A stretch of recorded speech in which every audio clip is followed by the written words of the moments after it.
c'est le premier jour de l'Euro. Et maintenant, écoutez Yuri Gagarin.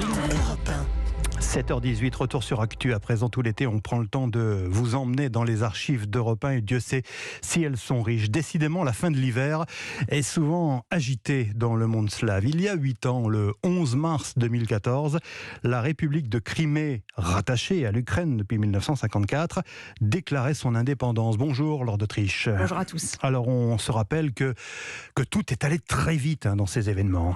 Oui, tout bascule en quelques jours. En Crimée, les Russes sont majoritaires. Sur les panneaux publicitaires, à l'époque, les pro-ukrainiens sont présentés comme des envahisseurs dont il faudrait stopper l'invasion. Et certains pro-ukrainiens sont forcés à manifester pour soutenir alors la Russie. Mon directeur est venu me voir. Il voulait que j'aille manifester, que je participe. C'était comme s'il me forçait la main. Et après, j'ai reçu un coup de fil. On m'a dit, soit tu y vas, soit t'es viré. Ils sont venus chercher tout le monde en bus. Ils avaient des listes, donc ils ont vérifié qui était là.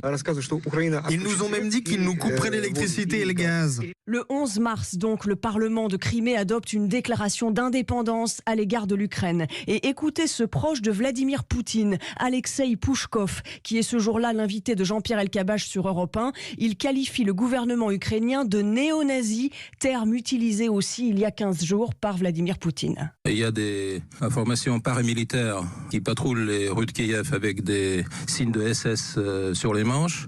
Il y a les gens qui appartiennent à des tendances extrêmement nationalistes, même pro-nazis. Les gens de Crimée ont peur, dit-il, et si l'armée russe est présente, c'est tout simplement pour les aider. Alors ce rattachement de la Crimée à la Russie, alors, il est finalement voté par référendum, 5 jours plus tard, le 16 mars. Avec un résultat radical et contesté, 96,6% des votants sont favorables au rattachement à la Russie. Vladimir Poutine prend alors la parole. Les hommes politiques occidentaux nous menacent non seulement de sanctions, mais aussi de troubles à l'intérieur du pays. Nous-mêmes, nous ne chercherons jamais la confrontation avec nos partenaires, que ce soit à l'Est ou à l'Ouest. Nous ferons tout pour bâtir des relations civilisées et de bon voisinage, comme cela doit se faire. La Russie se félicite de cette victoire. Les Occidentaux ripostent et annoncent des sanctions.